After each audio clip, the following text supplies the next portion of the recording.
Welcome, everyone. I'm Kara Sundland. I like the new open. I know, it's a very catchy I like song. that little catchy song. It sounds like Taylor Swifty. It does a little. Doesn't it? That song where she did the incredible... Yeah. Oh my God. I'll have to think. I remember which...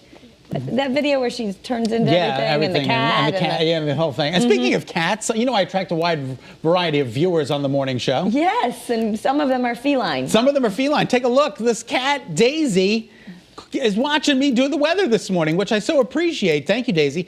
This is sent in Harwinton, right? In Harwinton. This is sent in by Marla, and I'm just hoping she's in our demographics. Female. Well, she's got 9 lives, so, you know, she could be... She could fit into any one of the categories. Yes. Whichever one you want her in. It's perfect for us. Perfect. This is the wildest story. Yeah, so, it's really unbelievable. You know, yesterday we reported, as did every major news outlet, that the actress Tanya Roberts had died, but apparently she is not dead. It was a mistake. It was just unbelievable. So what are the... Her longtime partner was with her. I guess he left. He thought he was never going to see her again at the hospital. She is critically injured. Right. But he, according to the publicist, he told the publicist that she had died. The publicist told the world. Then he was later doing an interview, and he got a call from the hospital in the morning that she was alive. From Inside Edition, I think, called him. Well, and during the interview, they called him and said, "Oh, excuse me, we made a little mistake." Or just said, by the way, she's alive. So I don't know if he was so confused that he thought that that was it. She was dying. Maybe she wasn't actually pronounced dead. It was a little unclear. The whole thing is bizarre. But she's alive. She's alive. Okay, so Tanya Roberts, again, reported by so many media outlets. There she is. She is still alive. So we're going to keep good thoughts. She is in critical condition, so we keep a good thought for her. We're going to keep a good thought for her. All right, now, did you make a New Year's resolution? My New Year's resolution is to not make a New Year's resolution. No, it actually is to lose some weight. I'm trying to lose some weight. Okay, we talk about this all the time. Can you make a New Year's resolution about fixing something or taking something away or giving yourself something? So my New Year's resolution, if there is one, I'm making it very loosey-goosey because that's my New Year's resolution, just to be a little easier on myself. A little easier on yourself. A little more self-love, a little more nurturing, a little bit more.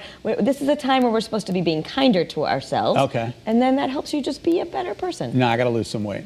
Yeah, that too. But you could say, I'm going to be kinder to myself because I'm going to eat healthier food, rather than I got to change myself. Well, right? the best cities for keeping your New Year's resolutions? It's not here. Not here. Scottsdale, Arizona, Salt Lake City, Utah, or Seattle, Washington, Irvine, California, San Diego, California. Do you I would keep my resolution in San Diego, California, because everything would already be sunny and good. You would just go outside every day. Do you notice the locations of these places? Yes. They're all in kind of like warm climates. Scottsdale, you can go golf and ride horses and see mountains every day. Salt Lake City, you know, beautiful. Yeah, Seattle, beautiful. Irvine, California.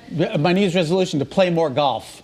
Okay, How about your New Year's resolution is that you move one of those places, I guess. Now, did any in Connecticut rank? I think we were 164. Right, so we were down. The worst cities in the nation, let's do those first. So Charleston, West Virginia. West Virginia always scores badly in these sorts of things. I feel bad for that state. Newark, New Jersey. Shreveport, Louisiana. Yep. Huntington, West Virginia. Again, West Virginia. And the very worst city, Gulfport, Mississippi. Now, New Haven came in toward the bottom of 164. And Bridgeport was around there too. I didn't see Hartford on the list, but the way they went through and did this, though, I went and looked at how they did it, because how do you know this, right? How do you know? They looked at census data, and they looked at things like health metrics, like how often people go to the doctor, how much money's in their bank account, how in debt are they. It's a bunch of hooey. It's like, you know, so the cities typically who don't do well in any of that stuff didn't do well in keeping resolutions. Well, I think that's just ridiculous. I'm not, you know. You and I are going to do well this year with our resolutions. Yes. All right, today, Kara, it is the anniversary of the man who invented the can opener.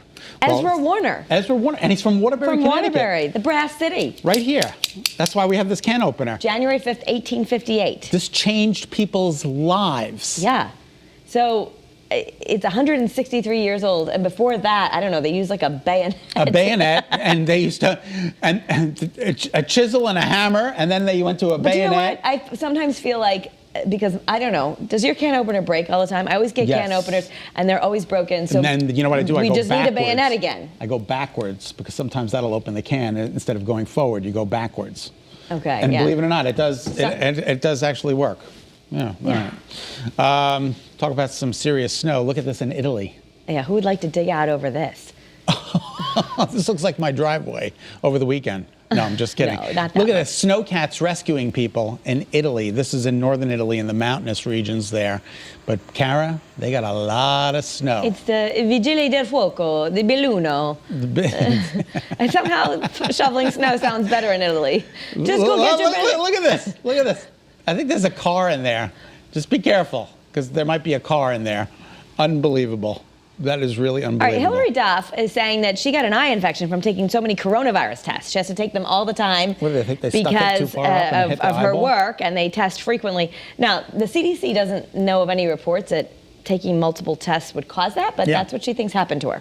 What did the Q-tip go up too far and hit her eyeball? Well, as someone who just had about 4 different coronavirus tests in the last couple of Yeah, weeks, you know, I meant to ask none you of that. them really hurt. I mean, they Did didn't. they all go? Were they all nasal? I did them mostly through Hartford Hospital, where you know, either the lineup ones or they go into the urgent care, and nobody went up very high, which is what I asked. But it was that. all nasal, not all throat. nasal, Okay. all nasal. And I asked them, I go, is it okay? And they're like, no, you don't have to go up so high. Because maybe in the beginning they had to jam it way up there, but Well, it wasn't I'm so bad for yeah, me. You don't have an eye infection. You look good. All right, let's check in with Kay and Lawrence for a check at what people are talking about. Tonight on People, HBO Max's Industry. It is set in the London banking world, seen through the eyes of young Gen Z graduates doing, Lawrence, whatever it takes to get a job. Sure, but it's the sex, drugs, and partying, of course, that has all the people talking. Jeremy spoke to 2 of the show stars, Myhala and Marisa, about it all. Feels weird to be in a position of power here. So what are you going to do with it? Did either of you have any concerns with the nudity in the show specifically? When I read the script, I was actually super stoked to do those parts, particularly because I was like, I can't believe I get to be a part of something where sex is not used as shock factor. And I know a lot of people will hear that and be like, I was shocked. I don't know what you're talking about. However, as an artist, I knew it might be shocking because it was so real.